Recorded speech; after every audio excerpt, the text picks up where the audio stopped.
Hello everyone, and welcome to the Human Art Project. My name is Angie, and I'm your very real human artist. I'm going to get right to it, as this is video number 2 of my miniature series, where I tried my hand at creating a crazy 1/12 scale room full of handmade miniatures. A room, I might add, that holds a dark and sinister mystery. I hope you'll stick with me through this journey for the big reveal. In this video, I'm going to show you how I crafted a 1/12 scale sofa using mostly scraps from previous projects. If you're new to miniatures like I am, the easiest thing to do is to create something that exists in real life. I'm going to recreate my sectional from IKEA, but like small. I took the measurements and then divided each one by 12. My math was mathing hard that day. My first step was plotting out the base of the couch, the general footprint if you will. I used a very stiff cardboard that some artists will most likely recognize as the back page of a pad of 11 by 17 Bristol board. I never throw these out, as they can be used in all sorts of crafts due to their rigid nature. Next, I worked on the armrests, which I made out of little rectangular sections, which I hot glued together. I use hot glue a lot in my projects, as it dries almost immediately and will melt some materials together, creating a sturdy bond. It's also cheap and easy. But I burn myself a lot, I swear a lot, and inevitably make a mess while using it. But that just adds to the fun, I guess.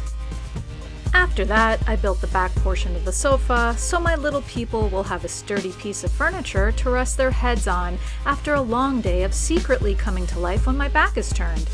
Wait, are you telling me your toys don't do that? Seriously? Oh no. After hiring a witch doctor to remove the curse of my anthropomorphic toys, which I was convinced were plotting to murder me in my sleep, I returned to piecing my little sofa together so I could move on to the upholstery. I made a quick pattern out of paper, which I could then trace onto the underside of my fabric using a white fabric pencil. The material I'm using is an old faux leather shower curtain that I've had since my first apartment during my chocolate brown home decor phase.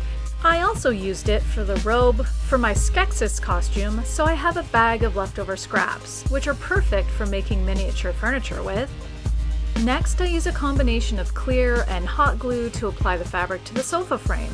I'm using the clear glue so I can smooth out the surface a little more evenly, and then a little hot glue to make it more secure and to burn myself a little bit. I'm doing one surface at a time so I can smooth them out before moving on to the next section.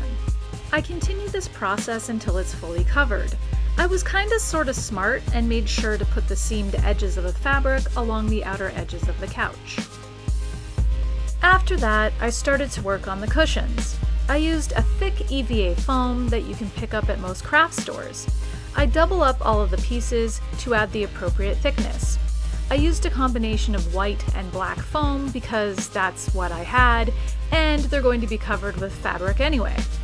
I exclusively use hot glue to adhere all of the pieces, as it kinda melts them together and forms a great bond.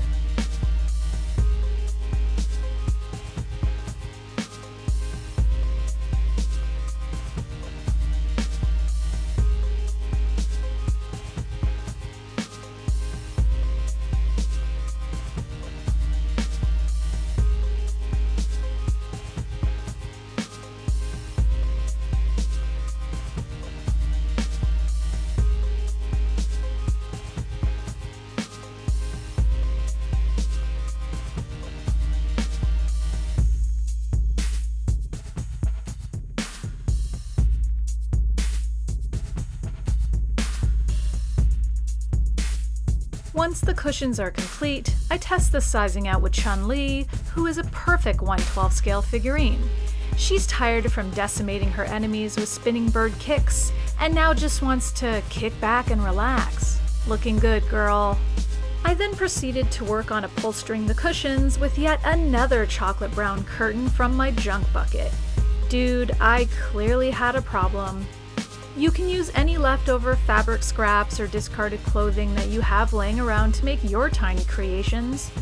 I'm not being super technical with this portion, as the fabric is pretty forgiving. I'm just making sure to smooth out my surfaces and tuck my edges in all pretty-like. And of course, I'm trying to pay more attention to the top surface as opposed to the bottom, which will never be seen. Unless you're nosy. Like, don't be nosy. It looks like it's Chun-Li approved. Not that I care what an inanimate doll thinks anymore.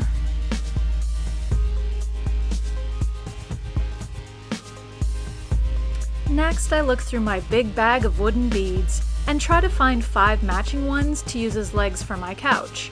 I put 4 under the main section and then 1 under the chaise to add stability.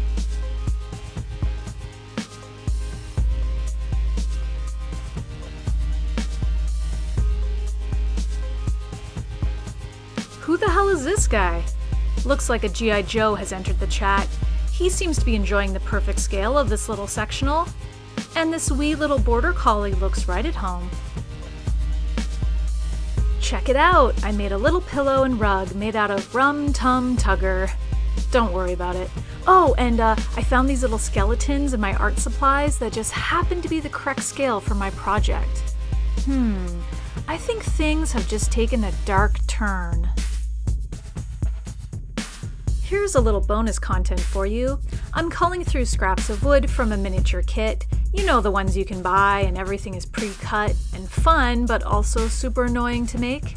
I'm looking for pieces I can put together to make a little side table for my couch. I cut a bamboo skewer into 4 exact lengths to use as legs, and then proceed to glue everything together. I'm adding a drawer to this little table as well, so I can hide some secrets in there.